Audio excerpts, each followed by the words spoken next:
Over the last 10 weeks, you've been on the receiving end of a never-ending, vicious campaign. That is, if you believe Israel is committing war crimes, that is engaged in collective punishment, that it has slaughtered vast numbers of innocent civilians, mostly women and children, raised much of Gaza and left it inhospitable, that you think violent ethnic cleansing is happening, that Israel's leaders are engaging in openly genocidal rhetoric, and indeed you would maybe point to scholars in genocide like the Israeli-American Raz Sigal, a specialist in genocide and Holocaust studies, who thinks genocide is actually happening. Now, those holding these views, which I would say are observations of reality, have been piled on, vilified, attacked, intimidated, and indeed sacked and silenced. Meanwhile, those who engage in atrocity denial and back these series of overt war crimes have been treated as respectable and moderate. So, let us note what Ben Wallace, the former Conservative Defence Secretary, has said. He made a parallel with Northern Ireland when internment and Bloody Sunday happened under the British government. Bloody Sunday, when the British Army massacred 26 unarmed civilians. He notes that this British oppression fueled subsequent violence because as sure as night follows day, he says, history shows us that radicalisation follows oppression. Just so you know, I'm not putting the term oppression into his mouth. He condemns Hamas, as you would expect. He goes on to express his belief in the Geneva Conventions, that is the international laws which supposedly govern the conduct of war, adding, going after Hamas is legitimate, obliterating vast swathes of Gaza is not. Using proportionate force is legal, but collective punishment and forced movement of civilians is not. Israel, he claims, is losing its moral authority and its legal authority as well. What Israel is doing in Gaza is a killing rage. That's the phrase he uses. He adds that these tactics by Israel will fuel the conflict for another 50 years, that these actions are radicalising Muslim youth across the globe. That's Benjamin Netanyahu's tactics and actions. He goes on to say that when this is all over and the IDF withdraws from what is left of Gaza, there will still be Hamas. All the action will have achieved is the extinction, not of the extremists, but the voice of the moderate Palestinians who do want a two-state solution. Now, his underlying message, I must just be clear, is a pipe dream. That is, Israel needs to stop this crude and indiscriminate method of attack, and it needs to combat Hamas differently. I mean, he doesn't know that Hamas emerged precisely because of decades of Israeli oppression, or indeed that Hamas itself was specifically shored up by Benjamin Netanyahu and his allies. But in any case, whatever you think about that proposition that he puts forward is not going to happen anyway. Now, let's be clear, this is the guy who until August, so just before this current horror began, or just a couple of months, ran the Tories' defence policy. What he essentially is conceding here, and he is conceding, is Israel is committing war crimes, grave war crimes. His column accepts that Israel is guilty of oppression, and he specifically says that it is guilty of collective punishment. That violates, just so you know, Article 33 of the Geneva Convention. Forced movement of civilians, that violates Article 17. And also obliterating civilian infrastructure. That violates Article 53. That's three violations the Geneva Conventions identified in his article, or in other words, to be clear, 3 war crimes. Now, Wallace underlines all this by calling what's happening a crude and indiscriminate method of attack. Now, what's the response to all of this, the right response? Well, yes, it legitimises exactly what those frankly vilified as dangerous extremists since this all began have been saying from the very beginning. It also, frankly, I'd read it as a confession, because even though this guy is no longer in government, this is a senior Conservative and this is a Conservative government, and it has given Israel a diplomatic and military blank check to engage in what, as Wallace makes clear, is a series of war crimes. There is no excuse, none, for not knowing this would happen. As I wrote almost exactly 2 months ago in an article headed, Israel is clear about its intentions in Gaza, world leaders cannot plead ignorance of what is coming, I said it was obvious that in time, various politicians and commentators would get squeamish. We've seen this with Joe Biden, warning of indiscriminate Israeli attacks, Rishi Sunak saying too many civilians have been killed. Too late, too late, too little, too late. None of what Israel has done is a surprise. It was all predictable. And indeed, it was predicted. It's worth just listening to the UN aid chief, Martin Griffiths, who describes the worst ever humanitarian crisis that he had personally dealt with in his 50-year career. He explains the reasoning behind the words worst ever. He says many places have terrible suffering, but at least those affected can flee. In Gaza, people can't flee. No family can plan for their future. I see these things all over the world, but this is beyond my imagination and it will get worse. He's right, it will get a lot worse. Indeed, he says the humanitarian catastrophe is entering a new phase. I'm quoting directly the FT verbatim here. It is disease, hunger, that is beginning to be the lead cause of death and deprivation. The death toll from disease could be multiples of that from fighting and airstrikes. But the latter may also have been dramatically undercounted so far. We've yet to see what's under the rubble. These estimates of around 18,000 dead, once you start digging under the rubble, the statistics change radically. In the case of February's Turkish earthquake, the number of those dead doubled. I really think it's worth just absorbing what he's saying here, because it is hideous. There has been a coordinated attempt to sow doubt in the official death figures in Gaza, around 20,000, even though those official figures in previous conflicts have been validated subsequently, not just by the United Nations, but Israel as well.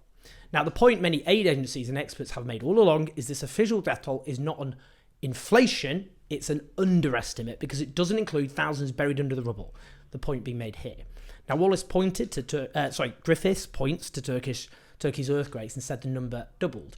So, as the FT summary of his views says, just to be clear, we're talking firstly about the violent deaths, those directly killed by weapons. That's an underestimate. It could be twice as much. But at the same time, the death toll from disease could be multiples of that from fighting and airstrikes.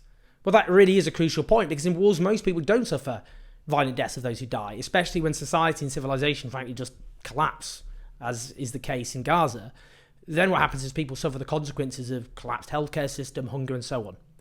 What we're talking there is a potentially unbelievable death toll. There was about 2.2 million people living in Gaza before this war. If you just do some basic maths there, you could be talking about hundreds of thousands of people killed. You could be talking about 10, 20% of the population being killed because of this war, maybe 30%, maybe more. Now, we've seen the Lib Dem MP, Layla Moran, the only British Palestinian MP, live tweet a massacre, specifically Palestinian Christians sheltering in a church. And even that could not somehow wake most MPs and commentators from their slumber about what's really happening here. Now, the IDF, should note, denied they'd shot dead 2 Palestinian women. So let's just hear what the Cardinal Archbishop of Westminster had to say about that. The Israeli Defence Force says didn't happen, wasn't them? Well, I think that's hard to believe, frankly, because the people in Gaza and the Cardinal Archbishop of Jerusalem, they're not given to tell lies. So you don't believe the Israeli Defence Force? No, I don't. Well, indeed. You should never, ever, ever, ever, ever believe a word said by the Israeli Defence Force. Israel is using a starvation as a weapon of war. And this just links back to what Mark Griffiths is saying, because this is not simply the unfortunate consequence of what's happening. It's a direct, intentional strategy. As Omar Shakir from Human Rights Watch goes into detail in this interview. Let's just have a listen. Look, I think there are about 5 pieces of very damning evidence that led to this conclusion. One is 2+ months of blocking entry of food and water. Second is the blocking of all but a trickle of humanitarian aid from entering into Gaza. These have been documented for more than 2 months. But then you add to it some of the additional evidence that we looked at. One is the apparent raising of agricultural lands. Large percentages of the agricultural green land in Gaza turned brown and desolate. Fourth, the report looks at the intentional destruction of objects necessary for survival. So I'm talking about wheat mills, I'm talking about hospitals, water and sanitation facilities, granaries, these kinds of things that you need to survive. And then you put together the last piece, which is statements by Israeli officials spelling out in clear terms that their strategy or policy is to starve civilians as a tool of leverage to achieve political outcomes, whether it be release of hostages, the destruction of Hamas. Putting it all together, you reach the clear conclusion that the Israeli government is using starvation as a weapon of war, which is an abhorrent war crime. Now, here's another example. I'm just giving you just examples of atrocities, just so we know what's happening here. Remember those Palestinian men, some of them kids, stripped and paraded in front of the cameras, a violation of the rules of war. According to the Israeli newspaper Haaretz, several of those detained died while being held at an Israeli base. How did that happen exactly then?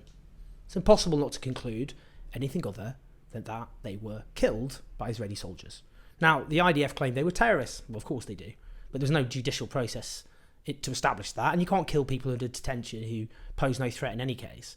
There are so many atrocities to discuss right now, but I want to leave you with Dunya. She lost a leg in an Israeli airstrike that killed her entire family. She survived. She wanted to go abroad, get a prosthetic leg, then become a doctor. She was interviewed in the hospital where she was recovering from what she'd gone through during the truce. Let's just have a listen to her.